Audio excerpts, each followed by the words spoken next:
Rav Avira taught in the Talmud, Sota 11a. Biskar nashim tzidkaniyot shayu ba'oto hador nigalu Yisrael min Mitzrayim. Because of the righteous women of that generation, the Jewish people were redeemed from Egypt. So there are a lot of righteous women that were in that generation. There was Yocheved, who saved Moshe as much as she could and then put him in the basket and sent him in the river, hoping that he would be saved.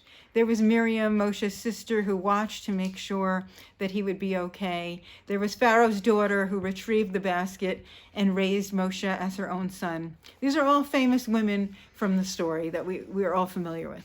But there are also two other women that are lesser known, who are also extremely important in making sure that the Jewish people would increase and multiply and be redeemed from Egypt. And those two women are the midwives, Shifra and Puah. As it says in Shmot, Vayomer melech Mitzrayim lemiyaldot ha'ivriot, asher shem ha'achat Shifra v'shem ha'shniya Puah, v'yaldechen et ha'ivriot, v're'itan al ha'ovnaim, im benhu v'hamiten oto v'im bati v'chaya. So Pharaoh said to the Hebrew midwives, one was named Shifra and one was named Puah, when you're helping these women give birth and they're on the birthing stone, if it's a boy, you should kill him, and if it's a girl, you should let her live.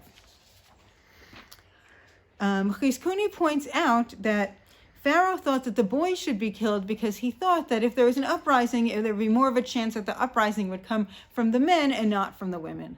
Little did he know that it was really the women that were behind the scenes in making sure that the Jewish people would be saved and that they would increase. The Talmud Sota 11a explains who these midwives may have been. According to Rav and Shmuel, who have a dispute, Chad Amar Isha Vita, one said, right, Rav said that one was a woman and her daughter. V'chad amar kala v'chamota, and Shmuel said it was a woman and her daughter-in-law. Manda amar isha vita, Yocheved and Miriam. The mother and the daughter would be Yocheved and Miriam. Umanda amar kala v'chamota, Yocheved ve'Elisheva. If it was a mother and a daughter-in-law, it would be Yocheved and Elisheva. So this would mean that these women, their names were not actually Shifra and Puah, but they were descriptions of their actions, and they actually had the real names of the women that we're familiar with from the Tanakh. And that would mean that these were Jewish women, these were Israelite women that served as the midwives. But Meyaldot ha'ivriot could also mean something else. It could mean Meyaldot shel ha'ivriot. It could be the midwives of the Hebrew women, meaning that the midwives actually themselves were not Jewish, but rather they were Egyptian women that helped the Jewish women give birth. And according to Josephus, this actually makes a lot more sense, because how can you ask a Jewish woman to kill the Jewish babies? Pharaoh would have felt more comfortable asking a non-Jewish midwife to kill the Jewish babies, and Shadal agrees with that opinion as well. And you could say, well, why would an Egyptian woman put her life on the line? But if we just look at the stories of the Holocaust, there's so many stories of Jewish people that entrusted their children to non-Jewish families to ask them to watch these babies over the time period of the war, so that the babies would be safe. And people took in these children. They even moved to different cities so that nobody would even know that the child wasn't part of their family, and they did everything that they could to save the baby. So we see that even today, this is possible, and there are many Chasidei Umot Ha'olam, there are many non-Jews that go out of their way to help the Jewish people. So Pharaoh doesn't really understand what's going on, because the babies are not dying, right? The babies continue being born. And what is the reason for that? Vatir'ena hameyaldot et Elohim, v'lo asu kasher diber elehen melech Mitzrayim, v'tachayena et hayeladim. The midwives feared God, right? They recognized our God, which is interesting, because there could be that even if they were not Jewish, at that moment they did recognize our God, and not Melech Mitzrayim, not Pharaoh, who was really the god of Egypt, and therefore they kept the babies alive. And v'tachayena, according to Ibn Ezra, is not just that they didn't kill them, but they actually helped them to survive. And Shemot Rabbah says that they actually did favors for them as well, that they helped get them food, that they davened for them, that they really went out of their way for these babies.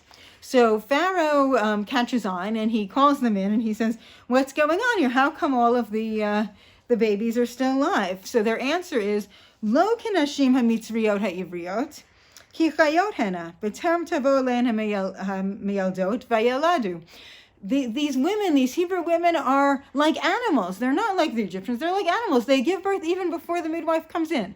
And when we think of this today, and we think of a dog or a cat, when they give birth, they don't call the midwife. They just go out into the hallway or into the garbage closet, and they give birth, and then they go on with their day. So it's definitely possible that animals do this all the time, and that the Jewish women at that point were like animals and didn't need the help of the midwives. And they were hoping that Pharaoh would go with this idea, because it sounds kind of derogatory to say that the Jewish women are like animals. It sounds a little bit negative. On the other hand, in Judaism, we've always had this concept of respect for animals, and even comparing the children of Yaakov to animals. In his brachot, when he gives out the brachot at the end of Sefer Breshit, he compares them to an animal. For example, Yehuda is compared to a lion, and that's a very positive idea here. And Shemot Rabbah explains the reward that the miyaldot got, the reward that the midwives received. It could be that God had extra mercy on them and made sure that Pharaoh did not kill them, because they really disregarded the law, and really they should have been put to death. So the reward was that they received this mercy. And Or HaChaim says that he allowed them to succeed, that God allowed them to succeed and do even better than they were doing before. And another reward is that the fact that they saw the people increasing and becoming strong and multiplying, that was the reward. That was the satisfaction that they had, knowing that they did a good job in keeping the babies alive. There was also a personal reward, which Shadal says is that they received large, healthy families of their own, right? Because it says, Vayas lahem batim, they got houses. They received houses. So this idea of what is a house, it could be that they received families of their own. Maybe they couldn't have children before, and now they were able to have children. If it was Yocheved and Miriam, then it could actually be that they had the houses of Kehuna, right, the priestly houses, and the houses of the Leviim. So this was also, their descendants were from there.